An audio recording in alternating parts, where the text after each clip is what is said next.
हांसी और हिसार के जो एसपी हैं और वहाँ का जो स्टाफ है, जो एसएचओज है, नारमन थाने का एसएचओ, सिटी थाने का एसएचओ, सदर हांसी का एसएचओ, हिसार का सिटी थाने का एसएचओ, सिविल लाइन का एसएचओ और हरियाणा के जो और पुलिस अधिकारी इस मामले में शामिल हैं, वो इस मेरे साथ कोई अनहोनी घटना होती है, अगर मैंने सुसाइड किया, मुझे मार दिया गया, तो ये लोग मेरी मौत के जिम्मेदार होंगे। प्रदेश के डीजीपी और आईजी और एसपी लेवल के, चीफ सेक्रेटरी लेवल के अधिकारियों के ऊपर जब सवाल खड़े होकर उनको जेल में डालने की तैयारी हो रही है, तो हमारा कौन रुका रहा है सही बात बताने की। लेकिन उनके सराउंडिंग में तमाम पॉलिटिकल और इस तरह के एक्टिविस्ट लोग बैठे हैं जिनके मन में हरियाणा बसाने की नहीं, हरियाणा को उजाड़ने की मंशा है। तो इसमें मुख्यमंत्री की नेग्लिजेंस और प्रदेश की सरकार की नेग्लिजेंस की बात क्यों नहीं करी जा रही है? आईजी पूर्ण कुमार जी की जो दुखद आत्महत्या है, इस पे चीजें साफ ना करी गई तो कल तो ये परंपरा चल पड़ेगी। विजय को लेकर कॉन्फ्रेंस बुलाई है। देखिए, आज अखिल भारतीय क्रांतिकारी जाट महासभा और 12 भाईचारा एकता समिति की तरफ से ये बुडाना गांव में हमारे समस्त भाईचारे से बात करके ये प्रेस कॉन्फ्रेंस बुलाई गई है। और इससे पहले मीटिंग की गई थी आज सवेरे, जिसमें जो आईजी पूर्ण कुमार जी की आत्महत्या का प्रकरण है, इसके समाज पे जो प्रभाव पड़ रहे हैं उनके बारे में चिंतन हुआ। और विशेष तौर पे कल एक वीडियो हमने देखी जो आईजी पूर्ण कुमार जी की आत्महत्या से जोड़ के हमारे वकील साथी हांसी वाले रजत उन्होंने वायरल करी हुई है, जिसमें वो एक धमकी के रूप में पूरे हरियाणा की पुलिस को धमकी दे रहे हैं और साथ में जिन लोगों ने उनके खिलाफ कोई लीगल एक्शन या किसी तरह का कोई एक्शन लिया है उनको धमकी दे रहे हैं कि मैं आत्महत्या कर लूंगा। और समाज को कह रहे हैं कि मेरी पहले सुन लियो, ये फलाने फलाने आदमी मेरी आत्महत्या के जिम्मेदार होंगे। आप चाहते हैं तो मैं सुना देता हूँ आपको। शत्रुजीत कपूर, हांसी और हिसार के जो एसपी हैं और वहाँ का जो स्टाफ है, जो एसएचओज है, नारमन थाने का एसएचओ, सिटी थाने का एसएचओ, सदर हांसी का एसएचओ, हिसार का सिटी थाने का एसएचओ, सिविल लाइन का एसएचओ और हरियाणा के जो और पुलिस अधिकारी इस मामले में शामिल हैं, वो इस मेरे साथ कोई अनहोनी घटना होती है, अगर मैंने सुसाइड किया, मुझे मार दिया गया, तो ये लोग मेरी मौत के जिम्मेदार होंगे। आपकी तो जी इसका मतलब तो ये हो गया कि एक पुलिस अधिकारी की आत्महत्या होगी, बड़ी दुखद घटना होगी, पूरे समाज को पीड़ा है उस बात की। उस घटना की आड़ लेके कल को कोई भी अपराधी पुलिस को भी धमकी देगा और उसके खिलाफ कोई खड़ा होगा उसको भी धमकी देगा। ये तो आत्महत्या के प्रकरण में जिस तरह की धाराएं लगी हैं, जिनमें उम्र कैद तक की एससी एक्ट में सजा का प्रावधान है, उसके बाद ये तमाम जो अपराधी हैं इनके हौसले इतने बुलंद हो जाएंगे कि वो प्रदेश के डीजीपी को भी थ्रेट करने की हिम्मत रखेंगे। वो जिलों के एसपीज को, थानेदारों को, तमाम अधिकारियों के नाम ले दिए, हमारे जैसों की तो बिसात ही क्या है। और इस तरह से यदि 8-7 पन्ने का इस रजत भाई को सुसाइड नोट लिखने का मौका मिल गया तो आधा बुडाना गांव और मेरे ख्याल में सारा मिर्चपुर गांव और पूरे हरियाणा में जिसका थोड़ा बहुत भी कहीं जाट के रूप में जिक्र है, ये भाई तो छोड़ेगा नहीं भाई। तो हम तो अपने डर में, कल सारी चर्चा हुई, पहले तो अलग तरह की चर्चाएं थी, लेकिन कल से एक बात समझ में आई कि अगर आईजी पूर्ण कुमार जी की जो दुखद आत्महत्या है, इस पे चीजें साफ ना करी गई तो कल तो ये परंपरा चल पड़ेगी। कोई भी अपराधी उस बात को जोड़ के कि जिस तरह आईजी पूर्ण कुमार के उसमें सारे समाज ने इकट्ठा होके और इस तरह का कार्रवाई करवा दी थी जिम्मेदार अधिकारियों पे, कल तो फिर वो समाज का बंटाधार हो जाएगा।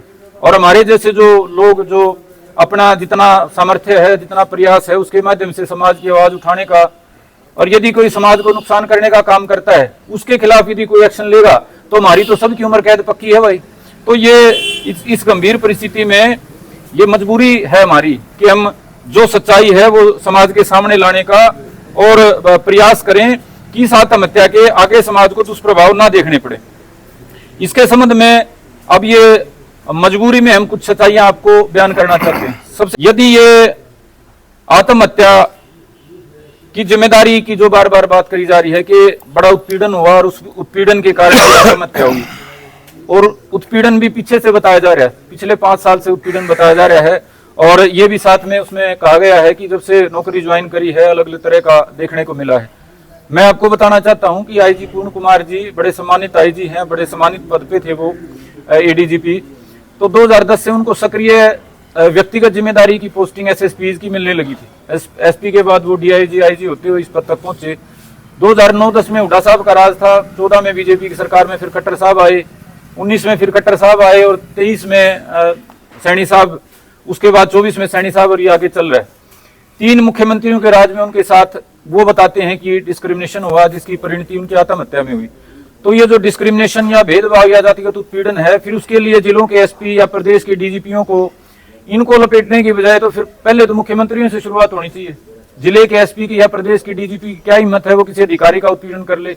और ये सारी जो घटनाएं हैं जो उन्होंने लिखी हैं, ये सारी प्रदेश सरकारों के संज्ञान में रही हैं। ये लिखित में डॉक्यूमेंट्री है उनकी भी है कि राजेश कुल्लर जी से मैं मिला था, उनकी डॉक्यूमेंट्री है कि शीर्ष अधिकारियों शीर्ष नेताओं के संपर्क में सारी चीजें थी। तो आईजी पूर्ण कुमार जी के खुद के उनके परिवार के कई अनुसार ये मुख्यमंत्री स्तर का मामला था।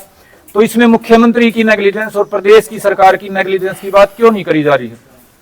वहां जो परिवार के साथ जो लोग बैठे हैं, मैं बड़े खेद के साथ मुझे कहना पड़ रहा है, जिस दुख में ये परिवार है, कोई भी परिवार जिसपे इतनी बुरी बीतती है, इस तरह की घटना होती है, खुद की उसकी सोचन शक्ति प्रभावित होती है। वो दुख की घड़ी में होता है, खुद इतना अच्छा बुरा नहीं सोच पाता। तो जिम्मेदारी जो सराउंडिंग के लोग होते हैं उनकी होती है कि उनको सही बात बताने की। लेकिन उनके सराउंडिंग में तमाम पॉलिटिकल और इस तरह के एक्टिविस्ट लोग बैठे हैं जिनके मन में हरियाणा बसाने की नहीं, हरियाणा को उजाड़ने की मंशा है। विशेष तौर पे पंजाब में 2027 के शुरू में चुनाव है, वहां के जो तमाम राजनेता हैं, आम आदमी पार्टी से तो उनके खुद के परिवार के विधायक हैं और कांग्रेस पार्टी से चन्नी साहब हैं, एक कंपटीशन वहां छेड़ दिया गया है कि कौन बड़ी बात कह के, कौन ज्यादा भड़काऊ बात कह के इस परिवार को और ज्यादा इंस्टिगेट करने का काम करेगा। उस इंस्टिगेशन का परिणाम है कि आज किसी भी तरह की जांच की बात ना होके आज जो सरकारी जिम्मेदारी सरकार के को दी जानी चाहिए थी, सरकार को जिसमें कटघरे में खड़ा करना चाहिए था, उसकी बजाय बलि के बकरे ढूंढने की जो कार्रवाई है वो चल पड़ी है। कभी किसी अधिकारी का नाम लिया जाता है, कभी किसी का। आखिर में घूम घाम के 2 अधिकारियों पे बात टिका दी कि भी प्रदेश के डीजीपी शत्रुजीत सिंह कपूर और एसपी रोहतक बिजारनिया जी ये जिम्मेदार हैं। तो वहां जो जिस तरह का माहौल बना हुआ है, उस तरह के माहौल में हम ये मानते हैं कि हरियाणा के सभ्य समाज को, छत्तीस बिरादरी को प्रयास करना चाहिए कि उस परिवार का राजनीतिक दुरुपयोग करके पंजाब चुनाव के संबंध में अपनी गोटियां सेट करने के चक्कर में जो असली मुद्दा है, पहला मुद्दा इसमें यह है कि पारदर्शी जांच हो। दूसरा मुद्दा यह है कि इसमें रिस्पॉन्सिबिलिटी और जो नेग्लिजेंस जहां जहां दिखाई गई है, जिस जिस जिम्मेदारी के पद पे, उनकी सभी की भूमिका तय हो। यदि प्रदेश के डीजीपी जिम्मेदार हैं तो प्रदेश के गृह मंत्री जिम्मेदार क्यों नहीं है? यदि प्रदेश के डीजीपी जिम्मेदार हैं तो प्रदेश के मुख्यमंत्री जिम्मेदार क्यों नहीं है?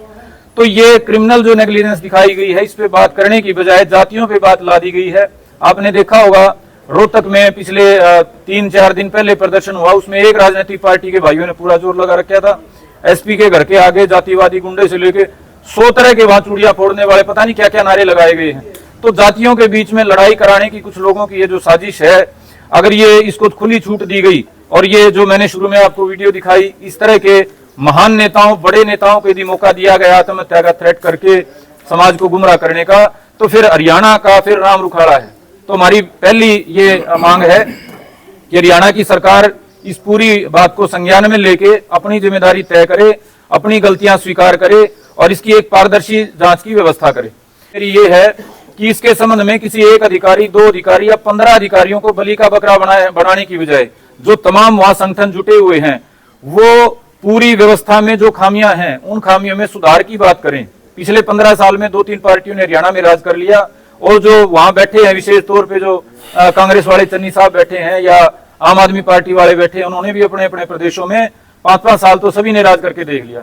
उसके बाद भी वो ऐसी बातें कर रहे हैं जो 10वीं क्लास के बच्चे करते हैं। वो खुद जिम्मेदार पदों पर रह के ऐसी बातें कर रहे हैं कि सारे पुलिस डिपार्टमेंट को, तमाम जिम्मेदार अधिकारियों को, तमाम उस पूरे मामले से जुड़े लोगों को जैसे आज ही फांसी तोड़ दी जाए। तो उनको सबको ये बात संज्ञान में लेनी चाहिए। अगर अति करोगे तो समाज फिर खड़ा होगा और समाज उस बात का विरोध करेगा।